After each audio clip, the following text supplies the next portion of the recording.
Thanks for coming back. I'm your host, Dr. Latasha Nelson. Today, I'm delighted to introduce our esteemed guest, Liz Weber. Liz is a seasoned advisor, leadership consultant, and speaker renowned for her expertise in enhancing workplace culture and leadership effectiveness. Her insights are invaluable, and I'm excited for the opportunity to share actionable leadership strategies for our listeners. Let's dive right in. If you would start by just telling us about your career journey and what inspired you to start Weber Business Services. Sure, Latasha, I'm happy to share my story and thank you for asking me to do so. So, I grew up in a very small farming town in Wisconsin and had a great childhood, but wanted to get out of there. I didn't want to be a farmer. I didn't want to be a teacher. I didn't want to work in a factory. And I thought those were my only options. So I went to school and got my business degree with an emphasis in international business because for some odd reason, Latasha, I have no idea where it came from. I thought I wanted to be a commodities broker. I thought it would be so cool to be on the docks and have these huge ships come in and I'd be saying, yes, that goes to China and that goes to Canada. I don't know. It was my dream. But yeah, you can laugh. And I was sitting in my capstone class in college. And the capstone class, as you and your listeners probably know, is the class that kind of pulls everything together. And this class was taught by a guy by the name of Jim Farrell. And he was this thing called a consultant, which I had never heard of before. And he was one of those incredible teachers that he would say, okay, well, here's what the textbook says, but here's what I actually experienced with my clients. And he was giving us a dose of reality, and I loved it. But more importantly, what I also loved was him sharing his stories of how he would help his clients make better decisions, be better leaders, and have better companies as a result. And they did the work. He didn't do it for them. He was their guide. And I thought that sounds like an amazing career. So fast forward, coming from a small town in Wisconsin, farming rural with no international experience, I could not get hired in an international company to start my journey to be a commodities broker because I had no international experience. So I was in that catch-22. So I took an internship in Washington, D.C. And just by, luck or the grace of God, I was placed in basically the military or the State Department's version of the military commissary system. Within a very short period of time, I was helping embassies and consulates around the world get food. So it worked out really, really well. What I also learned within a very short period of time, and I mean like within 3 or 4 months, was dealing with the ports and the commodities brokers. I would go crazy because they were incredibly disorganized and it was very frustrating.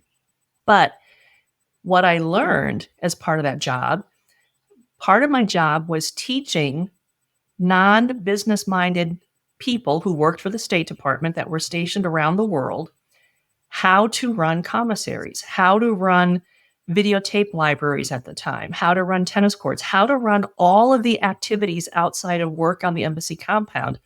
Basically, Latasha, teaching them how to run businesses. And I was 22, 23, 24 years old. But I was fortunate that my father had been a business owner, a self-made business owner, small business, and I had education through school. And a lot of it, let's be honest, a lot of it is common sense. A lot of it is being organized. A lot of it is identifying a problem and then figuring out how to solve it. So I was teaching non-business minded people how to be business managers and leaders. And that really triggered in me the ability to train, to teach, to learn leadership skills because I started developing a staff of my own, and then also a desire to consult. And when the time came for me to leave that position, I had worked with a number of consultants during that process, and I had learned from them what they did. They were really good guides. They were very good teachers. And I had the fortune then of basically talking with one of them over lunch. And I said, I want to become a consultant. And he said, that's great, but you don't have any experience. You're 24 years old. No one's really going to listen to you yet. You have to experience what some of these leaders that you want to consult with are going to experience so that you have better empathy for their positions and the situations they're in. And when you give them advice, it's not only logical advice, it's empathetic advice. And they're going to know you mean what you want them to do because it comes from a dual place. It comes from logic, it comes from your heart. And that really resonated with me. So I started my company first as a training company, basically any supervisory or management skill, any place, anywhere, anyhow. So it was everything from stress and time management to business communications to delegation, the typical topics. Over a couple of years, it was probably about 6, 7, 8 years into my business, I started having clients ask me to help them train on project management and train on, some higher levels type thinking. And then I had some clients start asking me to work with their leadership teams and then work with them on strategic planning.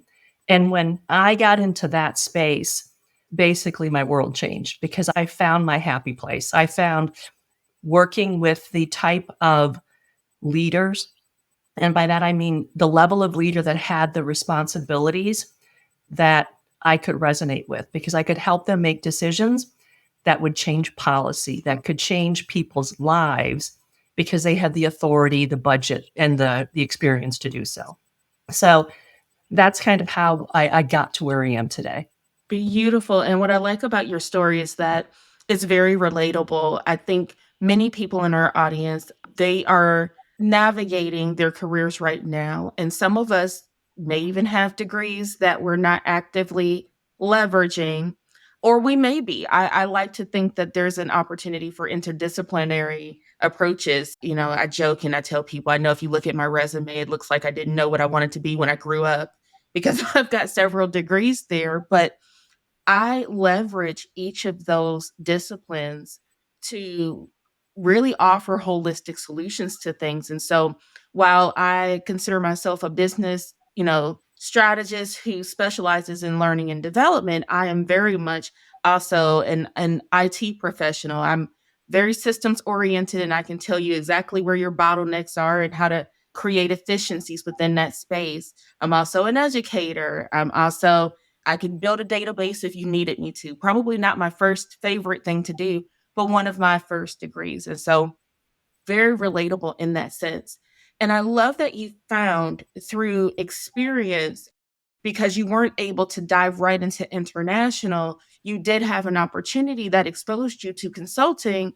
And you said something that triggered a thought for me around common sense, being able to help people, non business people, run a business. That's tough because you have to be strategic enough to understand all of your moving pieces and how to fit them together effectively enough to get the outcomes that you're looking for. And so I would love it if you shared with the audience the importance of being a strategic leader. What does that look like, especially for someone without a title, but who, to your point, needs to operate and function in that strategic space? It's a great question, and it can be a complicated question because I'm often asked, probably as you are, what does it mean to be a strategic leader? And I've kind of developed my own definition of that. And first, what I'll say is, what does it mean to be a strategic thinker? And I define that differently than other people. There are two types of strategic thinking. The first type of strategic thinking is the type of work that I do with my clients when we're developing a strategic plan. And that is actually crafting the pieces of a plan that collectively work together to move an organization forward. And as you mentioned, being able to leverage a number of different activities, different initiatives, different departments, different facilities, whatever it might be, to move that organization forward. I call that the technical strategic thinking capabilities, which means you need to understand the component parts of a plan, what they do for you, because each one of them serves you as a leader differently, and then how to leverage them collectively. That's technical strategic thinking. It takes a skill set to lead that type of initiative, and it takes a skill set to lead that type of project to implementation. The other part of strategic thinking is what I call more situational strategic thinking. And this is very basically, Latasha, This is how well do you read a room? How well do you read the people? How well do you read a situation and anticipate what's going to happen next? Or what will the implications be of something happening or not happening? And this type of skill is probably something you demonstrated very early in your career. And it's something that I think I must have demonstrated very early in my career as well, because I, probably like you, were a go to person. I mentioned early in my career, I was an intern. And as an intern, you're a college newbie. You don't know what you're doing. You're administrative support, and you're kind of doing a little bit of everything. But I became a go to person in the office because my boss was dealing with policy and he was in meetings. And so I became the person in the office, because we had a very small office, that the attorneys would call, the inspector generals would call. If they needed information, they'd call me. They'd call my boss first, and he delegated to me. And as a mark of that, years after I had left the State Department, I was in an airport in Tennessee, and I felt a tap on my shoulder. I was getting coffee, and I turned around, and it was one of the attorneys I had worked with like 15 years before. And, of course, it was, great to see you, great to see you.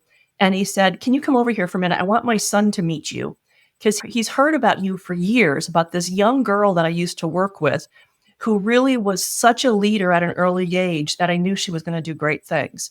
So I just share that, is that there are so many strategic leaders out there. If you can get things done, you know how to read people, you know how to work with people, and you know what they're going to need next to help move them forward. Or the other part of it, and I share this a lot with, I do a lot of work with human resources professionals, speak at a lot of their conferences.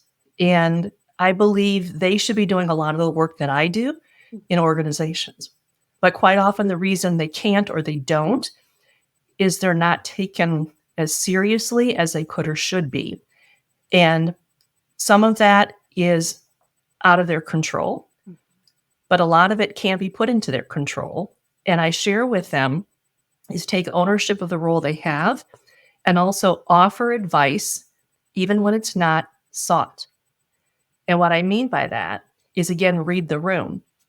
And as an example, so Latasha, let's say that you are my manager, and I just believe you should be doing X, Y, and Z because I've seen this situation play out and you're not.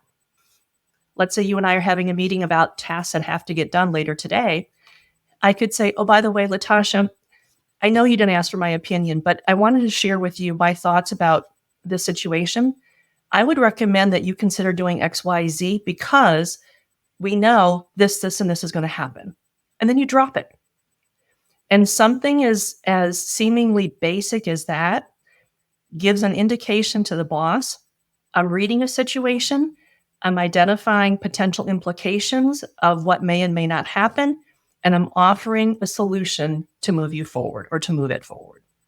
I often tell people that we have unique opportunities to create opportunities for ourselves. So, regardless of your role, and I think the illustration you just painted for us was great. You don't have to have formal authority to have created that situation, that opportunity for yourself, and then be able to leverage that for future opportunities when they make themselves available to you. So, in Mhm. this particular instance, if I were interviewing for a role later on, I would absolutely highlight that I was a trusted advisor and a thought partner with my upline leadership to help ensure the outcomes we were looking for Mhm. could achieve them together. And Mhm. that's not something that necessarily was formally presented to you. What I heard you say is an opportunity that you can create for yourself and take advantage of. Absolutely. I love Absolutely. that. Now, what other actionable steps can aspiring leaders take to develop and demonstrate strategic thinking in their role? I'm glad you said in the role, because that's right where I was going to go. So, one of the things that I spend a good bit of time working with my clients on, and for your audience's sake, I typically work with minimum mid-level managers and above, typically executives, business owners, or boards of directors, to help them lead their companies more effectively. One of the things and it's going to sound pretty basic, that I do with every individual, is help them understand what is their job. And again, that sounds pretty basic, but we do a couple things, and your listeners can do the same thing. First off, is look at the position description for the job you were hired for. That is the bare minimum, my opinion. That is the bare minimum of what they're looking for you to be able to do. I want to say that again. That's the bare minimum. And for that, they are willing to pay you X dollars, whatever the salary is. That, from my perspective, is quite often the tactical aspects of your job. One of the things I spend a good bit of time talking with executives about, particularly those that are new to the C-suite or want to get into the C-suite or are new to their C-suite role, is in addition to those tactical aspects of your job, what else is missing on that team that you have the skill sets or the attributes to bring to those conversations? And it may be things that that executive team or that ownership team or that board doesn't even know they're missing yet. As an example, I was working with a very smart, incredibly successful executive woman in IT space.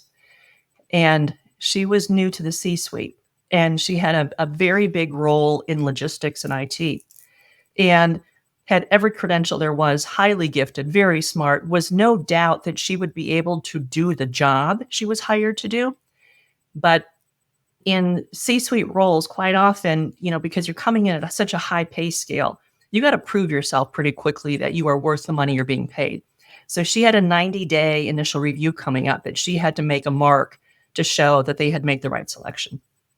And so what we focused on for that first 90 days was identifying what are the skill sets or what are the attributes that are missing around that table, and how might she be able to help in ways that that team didn't even know that they needed help yet.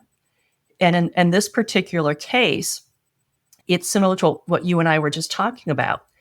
She needed to be a voice of advice, a voice of counsel, and a voice of reason to the CEO.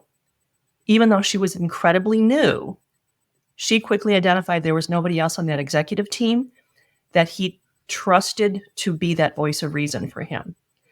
And so I share that as, it's not just the job you're hired to do. What is missing with the rest of the team that just by who you are, you add value to what they need to get done? Now, this sounds an awful lot like acting beyond your wage. So there's the proving that you made the right selection in hiring me. And then there's the here's the added value and benefit of having hired me. In your view, what are the advantages and potential pitfalls of performing beyond your current role's expectations, particularly when it comes to advancing your career? I'm going to be very candid with you. I'm probably going to irritate some of your listeners by my answer because I have a different take on act your wage than what many people do. When I work with my clients, as I just indicated, and we look at position descriptions, and as I just said, what's on there from my perspective is the minimum of what you're expected to do. And there's a couple reasons for that. Number one, first reason, I share this with every one of my clients. When you have a position, I don't care if it's, frontline widget maker or if you are the CEO of the company, you have a position description, position responsibilities. You should be able to do that job as described under that document, under that contract, Liz Weber rule, independently and competently, which means everything on that position description. Can you, Latasha, do every one of those things independently and competently to their fullest? And if you can, then you are entitled to that wage. Now, that in and of itself might give some people some heartburn, because you and I, like probably most of your listeners, have worked with people who don't do their job, but yet they get paid. Like And so, clockwork, right? yes. And when someone says act your wage, Like, I'm already doing my job. No, you're not. You're not completely, competently, and independently doing what you're already being paid for. And so when I've had clients in the past that have had performance issues with staff, and I remember one of my clients, Dominic, he's like, Liz, I'm going to start paying a bonus when employees are not late to work and they're not late for like 90 days. And I said, so Dominic, you're going to give them a bonus on top of already paying them for jobs they're not doing. You're going to give them a bonus if they simply show up when they're not already doing the job they're being paid for. So that's part of it.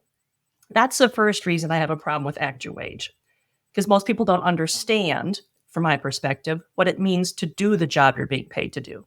The second reason is there is a line on the bottom of just about every position description that says something along the lines of, and any other duties as needed, or whatever it is. Whenever I say that to a group when I'm giving a keynote, invariably the room starts, it's like this evil laugh, like, I can make you do whatever I want to do.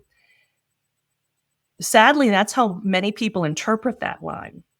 What I recommend to my clients is change that line to any other duties as needed to drive to the vision, fulfill the mission, and abide by the values of this organization. Now, that's different. Mm-hmm.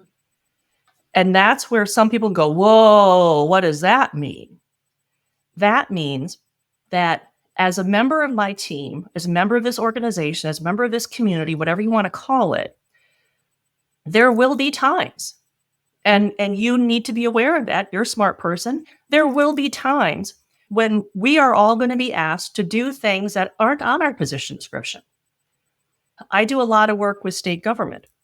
There may be times when the governor is going to come to the office, and if we have a dirty cafeteria area, Latasha, come on, we got to go clean it up.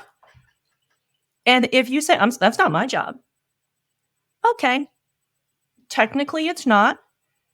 But I thought we were part of a team and we wanted to be proud of this work area together. Mm-hmm. So that's why I have a problem when people interpret act your wage as, if it's not listed here, I'm not doing it. That creates a problem. Mm-hmm. Now, to your other point, act beyond your wage, that also has two factors to it. If that means, yeah, we're going to go clean up the cafeteria because the governor's coming, I have no problem with that. I have no problem if you're out sick and I cover some of your responsibilities because you're out sick, because I know when I'm going to be out sick, you're going to help me out.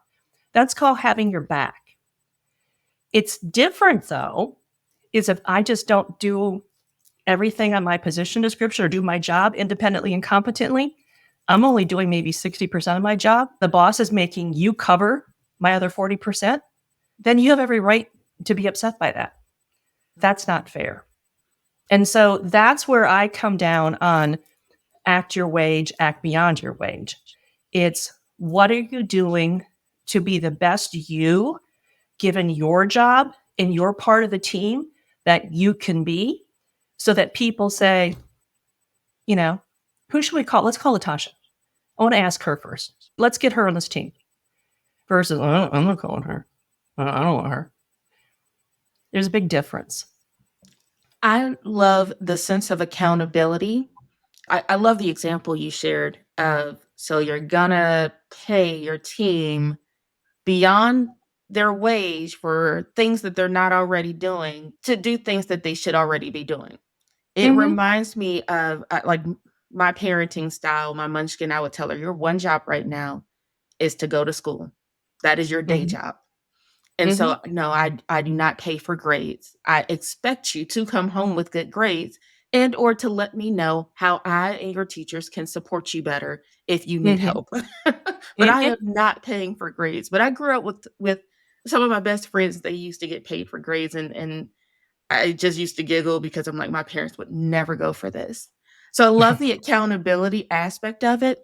But the rephrasing of the "and other duties" as assigned versus "and other actions that may be needed to further the business in accordance with our values" is extraordinarily empowering to me. because Mhm. it's not just the things that you may be asked to do. It may be the things that if you see a need, you have an opportunity, you're being given permission on the front end to fill that need. So Mhm. I love that. My only concern, and I say that from my lens because I've been known to go above and beyond because there's always a need. And when you Mhm. become that go to person, before you know it, you may be helping to fill other people's needs almost to your own personal detriment.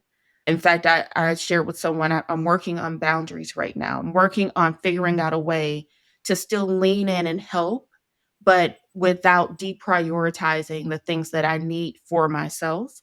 And Mhm. so I'm curious, how should people balance the risk of overextending themselves with the need to showcase their potential for higher responsibilities? I wanna go back to what I said first, is look at the current job you were hired and are supposed to be doing now. And you have to find a way to get some outside validation that you are, in fact, doing the job independently and competently 100% right now. You got your job covered. Then, what is the next extension of some of your current responsibilities? Do you see how information or product coming into your position might be enhanced? Or do you see how product information after it leaves you might be enhanced? How can you help the flow? How do you identify opportunities to improve the process so that the work that you're doing obviously is better, but you start to improve a process that impacts those that come before you and those that are going to come after you? Now, you mentioned the ability to modify processes and think futuristically at the same time. So there's the benefit of the modifications and the adjustments I can contribute to right now. And then what is my legacy? What mark am I leaving? And that sounds like it requires some foresight on the individual's behalf to really be able to think in the present and in the future. So how important is foresight or the ability to anticipate future challenges and opportunities, particularly in leadership? Oh, I think it's incredibly important. And it really comes from that ability to think strategically in the situations and anticipate ramifications. And I think it takes a certain skill set, but more importantly, I think it takes a bit of discipline and observation because there are so many things that happen that can be anticipated. You know how someone's going to react. Or if you've been in the workforce for 5 years, you start to see patterns in how things are going to happen. You know, if you've been in business as long as I have, you're like, seen this one happen before. Human beings tend to work in patterns. Are there exceptions? Absolutely. I mean, COVID and everything that happened in 2020 was like, oh, no one saw that happening. But what also were some things that could be predicted were how people dealt with that monumental change. What could be predicted was the type of support that people would need coming out of that type of massive change. And so, again, there were patterns. So, the ability to have foresight, I think, is critical.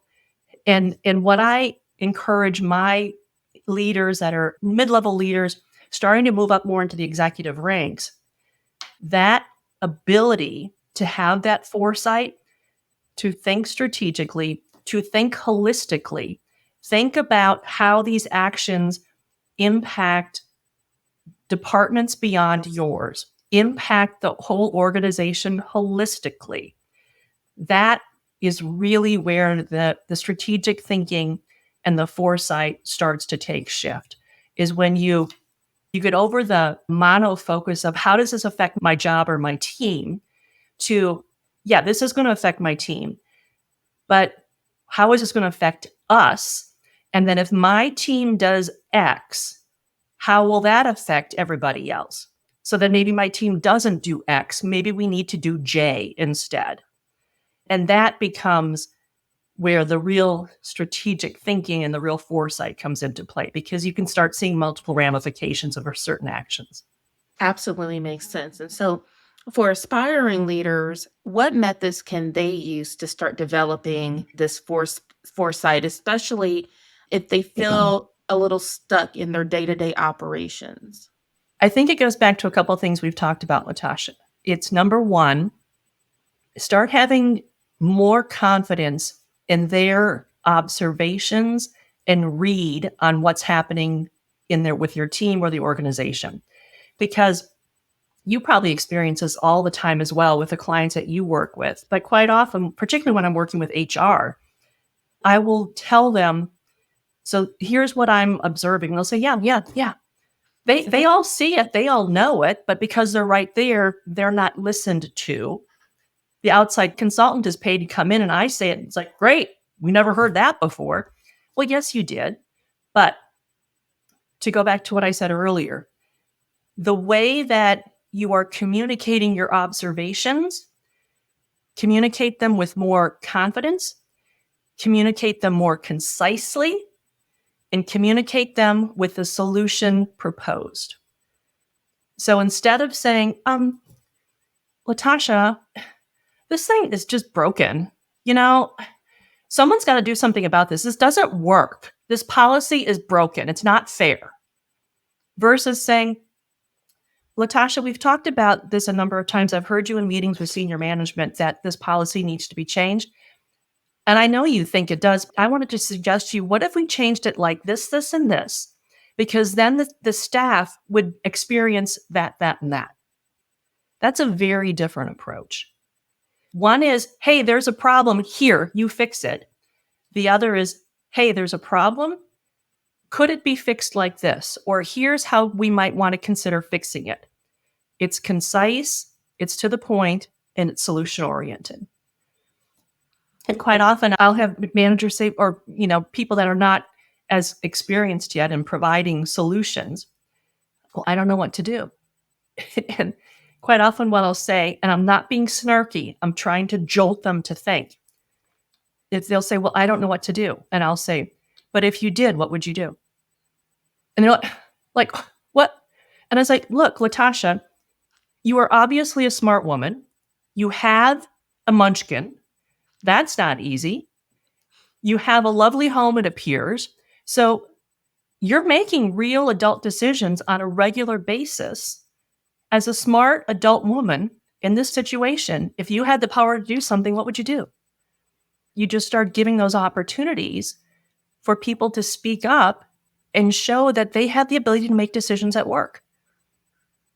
To It's me, just a matter of giving you time.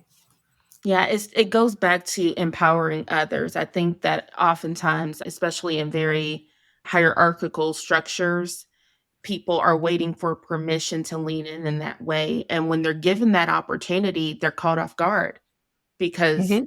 it's, oh, you really want to hear what I Mm-hmm. think the solution could be, or you're empowering me to offer potential solutions. And then there's this part of me that wonders how much of responding with either what may not be received, like, hey, maybe we've heard your proposed solution out, but we're going to move forward with a different solution. So it feels a Mm-hmm. little bit like rejection versus maybe they think it's just a crazy proposed solution. And I somehow ding my very protected reputation of just being the worker versus being a potential thought partner. I wonder how much of that often hinders us from taking that chance and say, well, because you asked, I have a couple of thoughts here. Let me Mm-hmm. offer a couple of solutions to you. And I love the practicality of offering a solution, being concise in it, and taking advantage of the opportunity when presented to share and influence your space. You said a couple of things that I really like and that strike me. And, if I could give advice to individuals who are early in the careers or new in careers and who want to be a part of the conversation and who want to be viewed as a leader, what I would say, number one, is stop doubting yourself. And I know everybody says that a lot, but the reason I say stop doubting yourself, because if you want to be viewed as a leader and you want to be part of the conversation, you can't be a drag on the conversation. This is where situational strategic thinking comes into play. You have to read and match the vibe of the room. So if the vibe of the room is bum, bum, bum, bum, bum, bum, bum, with ideas being moved around the table, and if you say, I'd like to offer a suggestion, did you feel what just happened to the beat? Mm-hmm. You just sucked it down. Okay. This is going to sound so petty, but we're human beings. If the room conversation is bum, bum, bum, bum, bum, bum, bum, bum, bum, and Latasha, you go, I'd like to offer a suggestion. The room's going to go, oh God. And it's petty, but we're going to go, oh God, what's she going to say? And our view of you is, oh God. It's petty, but we're human beings and we do it. Versus the beat of the room is like this. And you say, let me toss out an idea. Boom. We look at you. You kept the beat. And you say, what if we do XYZ? You might be wrong. It might not hit. They might not take it, but you met the beat of the room. Now, here's the other thing to keep in mind.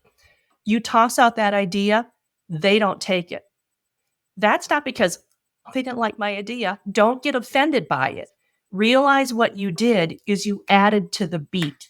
It's easier to build upon ideas, and there may be something that you said that they can work with. If you add to the beat, if you add something, you add value. I love what you just said because I imagine that it works perfectly in reverse order to change you being the one to change the beat potentially, but in a positive way. Mm-hmm. Oftentimes you may be sitting in a room where the vibe is already kind of meh. But Mm-hmm. if you're the one who jumps out and says, hey, got an idea here, wondering if we can kick it around, you then kind of put the air back in the room for everybody to say, okay, you know what? Let me sit up a little straighter. I'll pay Yes. attention. Yes. So I love that. What final thoughts, advice would you give to aspiring leaders, particularly when it comes to developing their strategic leadership abilities, positioning themselves well to excel in their careers, to be seen as those future leaders that we need, and showing up confidently? Because I love that you touched on confidence so much in our conversation. It's such a critical thing that seems abstract to some. So I think some people think, oh, you're either confident or you're not, but you can grow in your confidence. What Mm-hmm. final advice would you give? As you're asking that question, Latasha, one of my favorite quotes just popped in my head, and it's from Shirley Chisholm. And you may know she was the first African American legislator. And the quote that she has that I just love is, if I'm going to say it wrong because I'm losing a little bit here, but if there's not a seat for you at the table, bring a folding chair. And what I mean by that in this context is be careful. Now, you don't want to be the person who's always jumping in and you have to say something because you want to be part of the beat. That's obnoxious and annoying. You need to, again, use your situational strategic thinking skills to read the room to know when your voice is an appropriate add versus being a nuisance. Take some time, learn to read the room, learn to understand what the beat is, understand the objective of the meeting, the problem they're trying to solve, the issue they're trying to move forward. What can you add to it versus what can you just simply amplify? And what I mean by that is, yeah, I agree with that. That's not helpful. What can you actually add to the conversation that they may not have thought of, that may give them some food for thought, that may further solidify a decision, or may give them cause for concern? I appreciate that. And I think that's very sage advice. So I hope the audience takes it to heart. Now, please share with us how we can stay connected with you and all of the awesome work that you're doing. Oh, thank you so much. I am on LinkedIn. I'm on Facebook. I'm on X. I'm on Instagram. Every one of my channels is at Liz Weber. That's WEBER CMC, at Liz Weber CMC. All those channels on my website is WBS as in Sam LLC.com. Perfect. Liz, you've been an amazing guest today. This was really, really great, and I appreciate you spending the time with us today. Thank you so much. I appreciate you, Latasha.